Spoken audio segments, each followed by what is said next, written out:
नमस्ते मेरे किसान भाइयों, नमस्कार। आज हम आए हैं अंगूर के बगीचे में। आपने देखा ही होगा, बहुत अच्छा अंगूर है ना। आप खाओगे? ज़रूर, पकने के बाद तो हम आपको ज़रूर खिलाएंगे। अभी तो मैंने भी खाए नहीं है। ये हमारा अंगूर का बाग है, ये मेरा खुद का अंगूर का बाग है। ज़रूर देखिए किसान भाइयों, आज आपको मैं जिस फसल के बारे में बताने जा रहा हूँ वो महाराष्ट्र में सबसे ज़्यादा फेमस जो एरिया है उस ग्रेप्स के लिए, वो हमारा नासिक जैसा एरिया है। वैसे देखा जाए तो मेरे भाइयों, सबसे पहले मैं आपको ये बताना चाहता हूँ कि जो अंगूर है उसे हम क्यों खाएं। अगर आप अंगूर खाओगे तो ज़रूर आपको लाजवाब ऐसा स्वाद तो मिलेगा ही, लेकिन अंगूर में विटामिन ए बहुत अच्छी मात्रा में रहता है, विटामिन सी बहुत अच्छी मात्रा में रहता है। और विटामिन सी तो आपको मालूम हुई होगा, उसमें साइट्रिक एसिड रहता है, जिसके वजह से हमारी जो अच्छी रोग प्रतिकारक शक्ति भी बढ़ती है और उससे हमारा बहुत सा जो शरीर का जो चयापचय है वो तो बहुत ही अच्छा रहता है। लेकिन मेरे भाइयों, आज मैं आपको जिस बारे में ये बात बताने जा रहा हूँ वो बात है कि हम बहुत से किसान भाइयों ने मुझे ये, मेरे जो आजू बाजू के किसान भाई है, वैसे ही जो हमारे बहुत से ऐसे लोग होते हैं, उन्हें जानकारी चाहिए होती है कि कौन सी फसल कब लेनी चाहिए, कैसी लेनी चाहिए। अब मैं आपको ग्रेप्स के बारे में बताने जा रहा हूँ कि ग्रेप कहाँ पर अच्छे उगाए जा सकते, कहाँ पर उसे कैसे लगाया जाता है, वो सभी बातें इस वीडियो में हम आज जानने वाले हैं। मेरे किसान भाइयों, सबसे पहले कौन सा भी फसल लेने से पहले उसको हवामान कैसा चाहिए, हवामान तो बहुत ही महत्वपूर्ण होता है। वैसे देखा जाए तो मैंने आपको एक बात मालूम होगी कि मेरे किसान भाइयों, जब हम हवामान या तापमान का विचार करते हैं तो हमें तीन जो बातें हैं वो बातों का विचार करना बहुत ही आवश्यक हो जाता है। मेरे भाइयों, जब टेम्परेचर का जब हम विचार करते हैं तो इसका जो अपर लिमिट है वो 35 है और इसका लोअर लिमिट है वो 10 है। जब कम से कम जब 10 से नीचे अगर टेम्परेचर चला जाएगा तो इसे बहुत ही शॉक बैठेगा, अच्छी फसल नहीं आएगी। 35 से आगे टेम्परेचर चला जाएगा तो बहुत ही शॉक बैठेगा, अच्छी फसल नहीं आएगी, हीट प्रोटीन तैयार होंगे। मेरे भाइयों, अगर आप देख सकते हो, बहुत सारे फिजियोलॉजिकल डिसऑर्डर या शरीर शास्त्रीय ऐसे जो रोग होते हैं वो भी टेम्परेचर के फ्लक्चुएशन के वजह से तैयार हो जाते हैं मेरे भाइयों। उसके बाद दूसरी जो बात है दूसरी बात ऐसी है कि आपके एरिया का रिलेटिव ह्यूमिडिटी कितना है। जब यहाँ पर 60 से या 80 से आगे रिलेटिव ह्यूमिडिटी बढ़ जाती है, 60 से आगे बढ़ेगी तो भूरी यहाँ पर सबसे ज़्यादा आएगा, और 90 से आगे जाएगी तो डाउनी जैसा जो बहुत ही प्रकोपकारी जो रोग है वो हमारे इस बगीचे पे सबसे ज़्यादा हो सकता है। अगर आप बाग लगाना चाहते हो तो ये दोनों एस्पेक्ट विचार में लेने बहुत ही आवश्यक है। तीसरी बात सबसे पहले वो है आपके यहाँ की बारिश कैसी है। अगर बारिश ज़्यादा होगी तो रिलेटिव ह्यूमिडिटी ज़्यादा होगी, और रिलेटिव ह्यूमिडिटी ज़्यादा होगी तो रोग बहुत आएंगे। फ्रूट सेटिंग के वक्त बहुत ही आपको प्रॉब्लम आएगा, फल सेटिंग के वक्त बहुत ही प्रॉब्लम आएगा। वो सारी बातें आपको विचार में लेकर ये समझ लेना चाहिए कि आपके यहाँ ग्रेप्स कैसे हो सकते हैं। मेरे ख्याल से महाराष्ट्र में नासिक, उसके बाद हमारा जो दक्षिण महाराष्ट्र का तासगांव, सांगली, कवठे महाकाळ है, ऐसा जो एरिया है वहाँ पर सोलापुर है, उस एरिया में ग्रेप बहुत ही ज़्यादा उगाए जाते हैं। उसके बाद अभी बुल्ढाना में भी हमारे कुछ फार्मर है, वो भी वहाँ पर ग्रेप से वो उगा रहे हैं। उसके बाद मेरे भाइयों, उत्तर भारत में भी ग्रेप्स उगाए जा रहे हैं, दक्षिण भारत में भी बहुत अच्छी तरीके से ग्रेप्स उगाए जा रहे हैं। और अगर हम विश्व की विचार करें तो चिली और पेरू में बहुत ही अच्छा ग्रेप फार्मिंग है, अफ्रीका में भी बहुत अच्छा ग्रेप फार्मिंग होता है। वैसे देखा जाए तो वो हमारे कॉम्पिटिटर भी है, लेकिन हमारे यहाँ की तो बात ही कुछ अलग है ना। तो इसके आगे भी बहुत सारे वीडियो में ग्रेप फार्मिंग पे और बहुत सारी फार्मिंग पे बनाने वाला हूँ, मेरा सब विचार है। लेकिन आगे अगर विचार करें तो हमने हवामान पे विचार किया। अब दूसरी बात, सबसे महत्वपूर्ण बात है, आपको मिट्टी कैसी चाहिए। मेरे भाइयों, अगर आप मिट्टी का विचार करेंगे तो ये देखिए, ये जो काली मिट्टी है, देखिए मैं यहाँ पर डायरेक्ट है ना, ये देखो, ये जो काली मिट्टी है मेरे भाइयों, यह हमारे यहाँ की तो काली मिट्टी है। काली मिट्टी में सबसे महत्वपूर्ण मिट्टी का जब हम विचार करते हैं तो मिट्टी के विचार में क्या एस्पेक्ट महत्वपूर्ण है। मिट्टी, ये देखिए मेरे भाई, ये ऐसे हमारी काली मिट्टी है। मिट्टी के बारे में जब हम विचार करते हैं ना तो सबसे पहले हमें 2 से 3 जो पैरामीटर है उन्हें सबसे पहले आपको विचार में लेना चाहिए। सबसे पहले आप ऐसा कर लो, आप मिट्टी परीक्षण, मिट्टी की जांच करवा लो, क्योंकि ये हमारा जो ग्रेप्स है वो बोरॉन की कमी अगर हो तो ज़्यादा ही सेंसिटिव है। अगर आपका पीएच भी बहुत महत्वपूर्ण है मेरे भाइयों। पीएच जो है, पीएच वो 6.5 से 7 के बीच जो न्यूट्रल है, वो न्यूट्रल पीएच होना बहुत ही आवश्यक है। क्योंकि अगर पीएच न्यूट्रल होगा तो अच्छी तरीके से खत का जो आप फर्टिलाइज़र दोगे उसका अपटेक भी अच्छा होगा। उसके बाद आप जो कुछ भी खाद डालोगे, आप जो पानी भी दोगे वो भी पानी का भी टीडीएस, इसी ये सब आपको चेक करवा लेना होगा। उसी के बाद आप इसकी फसल ले सकते हो। अगर ये आप चेक नहीं करोगे लगाने के बाद तो बहुत ही प्रॉब्लम आपको हो जाएगा। और मिट्टी जो है, काली मिट्टी बहुत अच्छी होती है। काली मिट्टी में ह्यूमस का प्रमाण बहुत ही अच्छा होता है। ह्यूमस से एक कार्बनिक पदार्थ है, कार्बन और नाइट्रोजन का जो रेशियो है वो भी अच्छा रखना ही बहुत ही आवश्यक होता है। उसके बाद फसल बहुत ही अच्छी आ जाती है। मिट्टी में अब देखा जाए तो मिट्टी के और बहुत कई एस्पेक्ट है जिसका विचार हमें करना चाहिए। जैसे सबसे पहले आप देखिए वाटर होल्डिंग कैपेसिटी आपकी कैसी, पानी कितना पकड़ सकती है आपकी मिट्टी। अगर आपके यहाँ पानी की उपलब्धता ज़्यादा है तो आपको यहाँ पर अच्छा ड्रेनेज या वापसा जल्द से जल्द पानी ड्रेन होने वाली मिट्टी आपको चूज़ करनी चाहिए। और अगर आपके यहाँ पानी का थोड़ा कम या आपके यहाँ अवेलेबल पानी थोड़ा कम है तो आपको ऐसी मिट्टी जो पानी ज़्यादा पकड़ सके और अच्छी तरीके से आपकी फसल की ग्रो या वाढ़ करवा सके, ऐसी मिट्टी आपको चूज़ करनी चाहिए जिससे आपकी फसल किसान भाइयों इसे लगाते कैसे हैं। सबसे पहले मेरे किसान भाइयों, हमें फक्की से ये जब सब प्लेन हो जाते हम इस पर रोटर चलाते हैं, प्लॉइंग करते हैं, उसके बाद सपाट कर लेते हैं। सपाट करने के बाद यहाँ पर हम ऐसे क्रॉस करके और कितनी लाइन आँखनी चाहिए, कितनी हमें सरी बनानी है, इसका सब हम मैनेजमेंट करते हैं। और उसके बाद ये जो आप देख रहे हो कि इन जो झाड़ है, इन झाड़ों में कितना अंतर है या इन पेड़ों में कितना अंतर है आप देख सकते हो। इसमें हमने 4.5 फुट अंतर रखा हुआ है, 4.5 फुट, क्योंकि मेरी हाइट ही 5 फुट है। और इसका अंतर आप देख सकते हो 4.5 फुट हमने हाइट रखी हुई है। और उसके बाद जो इस रो का और इस रो का जो अंतर है, इन दोनों रो का अंतर हमने 9 फुट रखा हुआ है। इसके पीछे का विज्ञान क्या है, इसके पीछे क्योंकि पहले तो मेरे पिताजी तो हाथ से स्प्रेइंग करते थे, लेकिन अभी हमें तो ट्रैक्टर से स्प्रेइंग करनी होती है। इसके लिए इतना अंतर तो बहुत ही आवश्यक होता है। मेरे किसान भाइयों, आप यहाँ पर देख सकते हो कि हमने यहाँ पर जो इसकी जो काड़ी होती है वो काड़ी ही ज़मीन में यहाँ पर इस दोनों बोध में, इसे हम बोध कहते हैं, इस बोध में हमने गाड़ रखी है।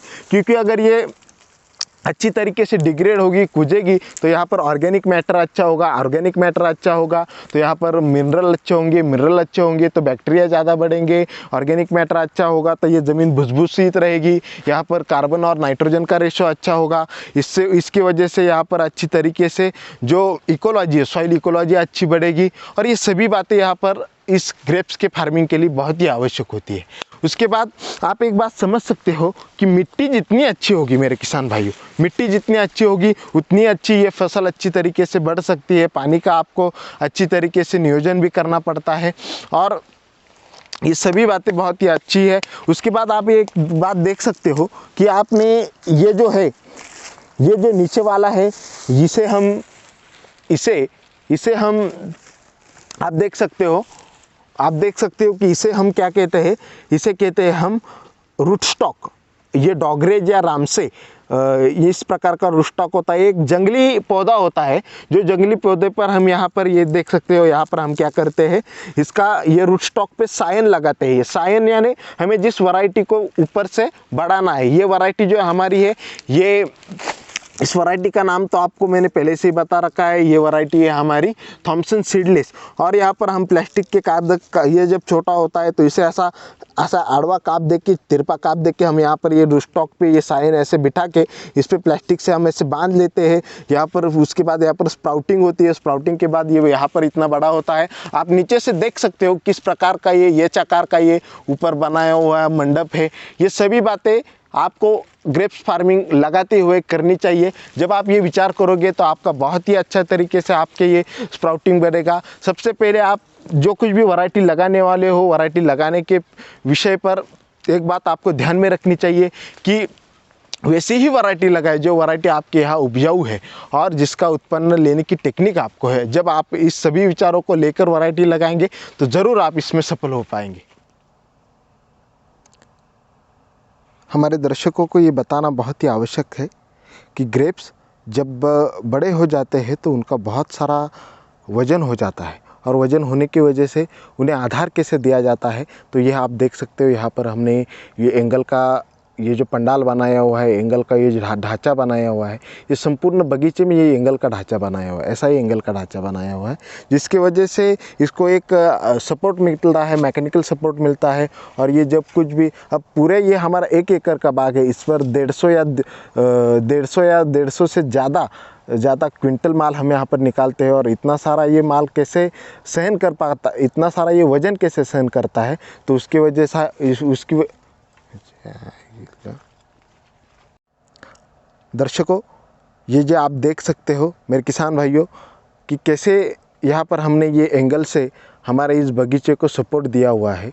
ये ऊपर तार लगाई हुई है, आप देख सकते हो। ये देखिए, ये जो तार है, इस तार का वजह से यहाँ पर ये जो कैनेपी है उसका मैनेजमेंट बहुत ही अच्छा तरीके से होता है। संपूर्ण जो पत्ते हैं वो ऊपर की तरफ है, सूर्य प्रकाश की तरफ है, जिसकी वजह से वो प्रकाश का मज़ा उठा सकते हैं और अपना अन्न खुद क्लोरोफिल से बना सकते हैं। और ये ग्रेप देखिए आप कैसे लटक सकते हैं इस तार की ही वजह से, क्योंकि आप देख सकते हो ये जो मेन ब्रांच है, जिसे हम मेन ब्रांच या खोड़ कहते हैं, खोड़ यानी ये वलांडा हम कहते हैं, मराठी में इसे वलांडा कहते हैं। आप देखिए यहाँ पर हमने ये वलांडा कैसे तैयार किया हुआ है और ये वलांडा तैयार करने की वजह से इसको बहुत ही अच्छा आकार आ जाता है, एच का आकार आ जाता है।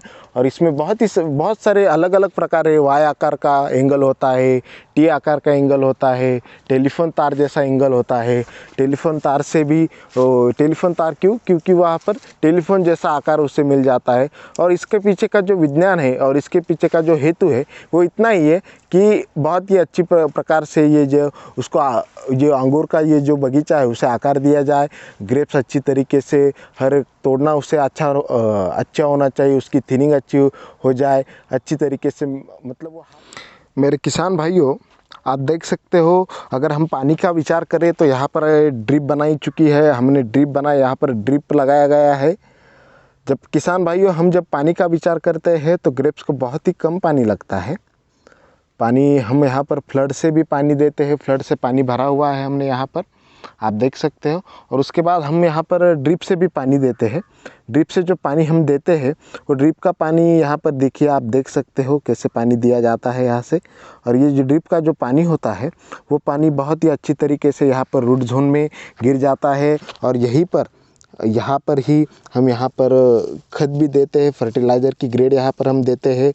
वाटर सोल्यूबल जो फर्टिलाइज़र है वो भी ड्रिप के माध्यम से यहाँ पर दिया जा सकता है। और वैसे ही कम से कम 5 से 6 लीटर पानी हर घंटे यहाँ पर छोड़ देता है। और यहाँ पर जो पानी लगता है इस पूरे पेड़ को बढ़ने के लिए वो बहुत ही अच्छी तरीके से मिल जाता है। यहाँ पर रूट जोन पर आप देख सकते हो किस तरह से रूट जोन में किस तरह से बहुत ही अच्छी तरीके से यहाँ पर पानी मिलने की वजह से देखिए किस तरह से ये वाइट जो रूट है वो बहुत ही अच्छी तरीके से बढ़ चुकी है, आप देख सकते हो मेरे भाइयों, किसान भाइयों। उसके बाद सबसे महत्वपूर्ण जो बात है वो पानी की हमने देख ली, पानी किस तरह से दिया जाता है। आप बोरवेल से पानी दे सकते हो, चाहे आपके पास कुआं हो वहाँ से भी आप पानी यहाँ पर सप्लाई कर सकते हो। एक विशिष्ट मात्रा में पानी की बहुत ही आवश्यकता इस ग्रेप फार्मिंग में होती है, आपको ये जानकारी तो होगी ही। बहुत ही अच्छी तरीके से यहाँ पर फसल पक जाने के बाद फसल में पानी मतलब जब हम कहते हैं कि साकर उतरने के समय भी पानी देना बहुत ही आवश्यक होता है। मतलब वो हाथ में है, देखिए ये जो काड़ी है, अब यहाँ पर ये ग्रेप जब पकने के बाद ये निकाल दिए जाएंगे और उसके बाद हम अप्रैल छाटनी करेंगे। अप्रैल छाटनी के वक्त ये जो है यहाँ से डायरेक्ट हम यहाँ से कट कर देते हैं। उसके बाद यहाँ पर स्प्राउटिंग होती है और स्प्राउटिंग होने के बाद ये काड़ी 6 महीने तक यहाँ पर रहेगी। इसमें जो सूक्ष्मगढ़ निर्मित होगी सूर्य प्रकाश से, यहाँ पर खुद के पत्ते होंगे, ऐसे पत्ते यहाँ पर होंगे। और यहाँ पर ये जो काड़ी है यहाँ पर अन्य निर्मित होगी और इसी काड़ी में हमारा जो टाइगर बर्ड है उस टाइगर बर्ड यहाँ पर होता है और उससे ये जैसी काड़ी निकलती है और इस पे अगले साल वापस यहाँ पर जो फल आएंगे। लेकिन यहाँ से कटिंग अप्रैल छाटनी में होती है और जो यहाँ पर जो होते हैं वहाँ से कटिंग अक्टूबर छाटनी में होती है, उसे गोड़ी बाहर छाटनी कहते हैं मेरे भाइयों। उसके बाद सबसे महत्वपूर्ण बात है कि अब इसके बाद अब ये अंगूर तो आ चुके हैं, लेकिन इसे बेचेंगे कैसे। बेचने के बाद यहाँ पर दो ऑप्शन है। हमारे यहाँ आजू बाजू में बहुत सारे एक्सपोर्ट है, लोकल मार्केट में भी हम इसे बेच सकते हैं। और इसका दर कितना होता है, इसका भाव कितना होता है, कितना उत्पादन निकलता है। अब ये हमारा लोकल का प्लॉट है और ये 1 एकड़ का प्लॉट है। इसमें हम कम से कम 150 या 140 या 150 तक क्विंटल माल हम यहाँ से निकालेंगे और वो लोकल मार्केट में जाके हम खुद बेचेंगे या हमारा व्यापारी बेचेगा। लेकिन वैसे देश बाहर में एक्सपोर्ट भी है, वहाँ पर भी माल बेचा जाता है, लेकिन उससे बहुत सारे नॉर्म्स उसे होते हैं, रजिस्टर करना पड़ता है। एक्सपोर्ट क्वालिटी भी पर हम वीडियो बनाने ही वाले, जल्दी हम वीडियो बनाएंगे। मेरे किसान भाइयों, ज़रूर आपने ये देखा होगा कि आपको कैसा लगा ये वीडियो। हार्वेस्टिंग अब हमारे ग्रेप्स का अप्रैल में चालू होगा, उस वक्त भी उस वक्त हार्वेस्टिंग का भी हार्वेस्टिंग कैसे होती है। हार्वेस्टिंग के वक्त यहाँ से कट किया जाता है माल और देखिए कैसा ये तना है। ये तना बहुत ही मुलायम सा तना है, यहाँ से कट किया जाएगा और इसका पैकेजिंग करके हम यहाँ से उसे जहाँ पर जाना है वो भेज दिया जाएगा। इस प्रकार हमने आज ग्रेप्स की फार्मिंग देखी। मेरे भाइयों, आपको ज़रूर ये वीडियो कैसा लगा, अच्छा लगा होगा तो शेयर कीजिए, कमेंट कीजिए और नीचे दिए गए हुए बेल आइकन को ज़रूर दबाएं और सब्सक्राइब कीजिए। धन्यवाद।